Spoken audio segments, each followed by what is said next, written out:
अस्सलाम वालेकुम रहमतुल्लाहि वबरकातुहू। अज़ीज़ तलबा व तालिबात, आज हम इस वीडियो में जमात नौवीं मज़मून जुग्राफ़िया सबक नंबर 12 सयाहत के सवालों के जवाब देखेंगे। उससे पहले हमारे चैनल को सब्सक्राइब कीजिए, साथ ही साथ बेल आइकॉन के बटन को प्रेस कीजिए ताकि नए नए तालीम वीडियो सबसे पहले आप देख सकें। चैनल की प्लेलिस्ट में ज़रूर जाइए। तो सबसे पहले मारूज़ी सवालों के जवाब देखते हैं। नैनीताल एक सर्द मकाम की हैसियत से मशहूर है। नंबर 2, तिरुपति एक मजहबी मकाम है।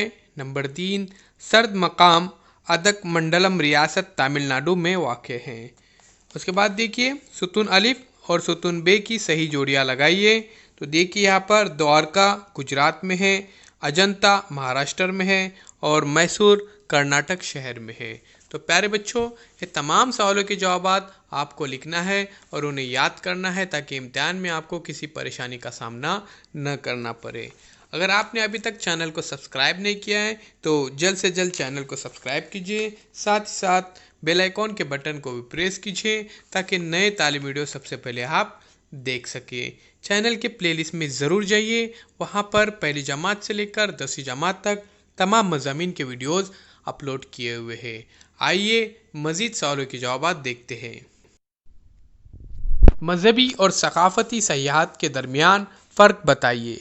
जवाब है, मजहबी और सकाफ़ती सयाहत के दरमियान फ़र्क मंदरज़ेल के मुताबिक है। नंबर 1, देवी देवताओं के दर्शन, यात्रा, मजहबी मकामात की ज़ियारत वगैरह के लिए की जाने वाली सयाहत मजहबी सयाहत कहलाती है।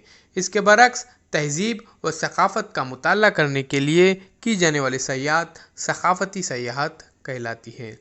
मजहबी सयाहत में देव देवताओं के मंदिरों, साधु संतों की समाधि, बुज़ुर्गों की दरगाहों वगैरह की ज़ियारत और वहाँ कुछ मजहबी रसूम अदा की जाती है।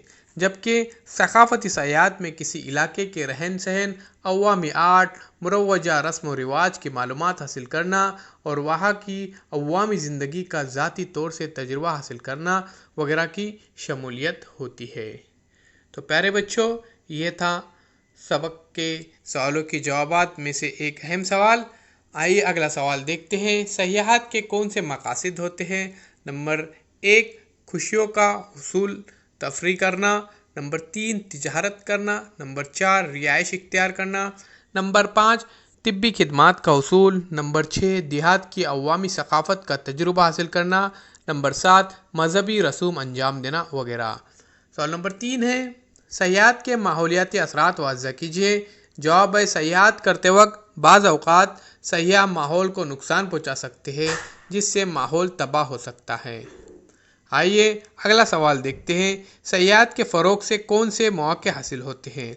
जवाब देखिए, सयाहत के फ़रोग़ से दर्जेल मौक़े फ़राहम होते हैं। नंबर 1, ताम खाने। नंबर 2, दुकानें। नंबर 3, आमद रफ्त की खिदमात। नंबर 4, तफरी। नंबर 5, रिहायशी मकानात। नंबर 6, तिब्बी खिदमात। नंबर 7, तिजारत। नंबर 8, बैंकिंग की खिदमात वगैरह। पाँचवा सवाल है, सयाहती मकाम पर पैदा होने वाले मसाइल बताइए और उनके हल तलाश कीजिए। तो देखिए यहाँ पर उसका जवाब है, ज़राए आमद रफ्त की खिदमात काफ़ी तादाद में मौजूद न होने का मसला। अगला सवाल देखते हैं।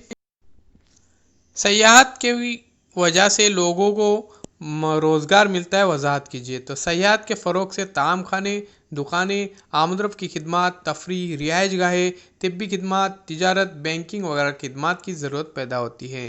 सयाहों के लिए इन मुख्तलिफ़ ज़रूरियात को मुहैया करने की गर्ज से इन इलाकों के मकामी लोगों को रोज़गार के मौके दस्तयाब होते हैं। इस तरह मकामी लोगों को रोज़गार मिलता है। आठवां सवाल, मंदरज़ेल हदीस की रोशनी में सयाहत की वजाहत कीजिए। जो अल्लाह और क़यामत पर यकीन रखता है और मेहमान की अच्छी तरह मेहमान नवाजी करे। जो आदमी मेहमान नवाजी नहीं करता इसमें कोई खूबी नहीं। जवाब है, दूसरे मकामात से सयाहत के लिए आने वाले अफराद मुल्की हो या गैर मुल्की हमारे मेहमान होते हैं। इनकी ज़रूरियात पूरी करना मेहमान नवाजी का तकाज़ा है।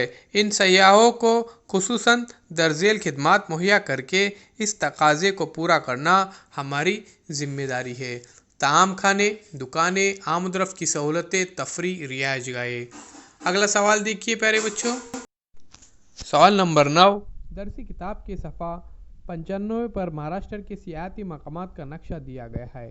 اس نقشے کی مدد سے درج ذیل سوالوں کے جواب لکھیے۔ نمبر 1، گرم پانی کے مقامات کی فہرست بنائیے، ان کے محل وقوع کی وجوہات بتائیے۔ یہاں پہ دیکھیے وجریشوری، انہورے، انپدیو، سو۔ تو پیارے بچوں، ان مقامات پر زمین کے اندرونی حصے میں نسبتاً زیادہ گرمی ہونے کی وجہ سے وہاں گرم پانی کے چشمے پائے جاتے ہیں۔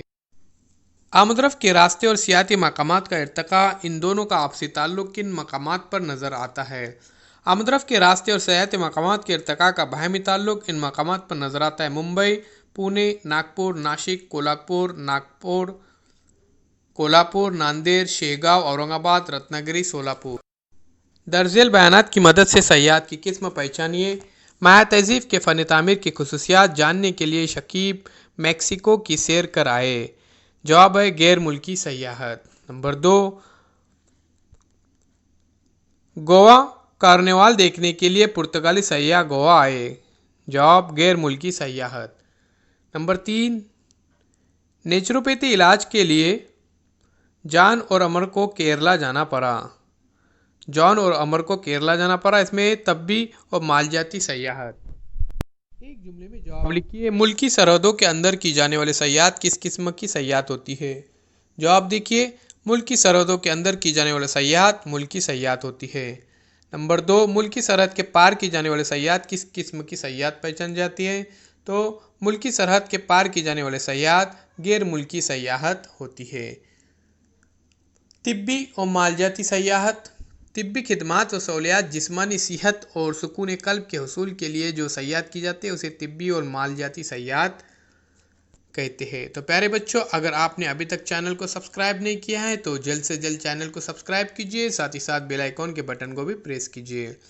اگلا ہے ثقافتی سیاحت۔ کسی علاقے کا رہن سہن، مروجہ رسم و رواج، عوامی آرٹ، عوامی زندگی وغیرہ تجربہ حاصل کرنے کے لیے کی جانے والی سیاحت ثقافتی سیاحت کہلاتی ہے۔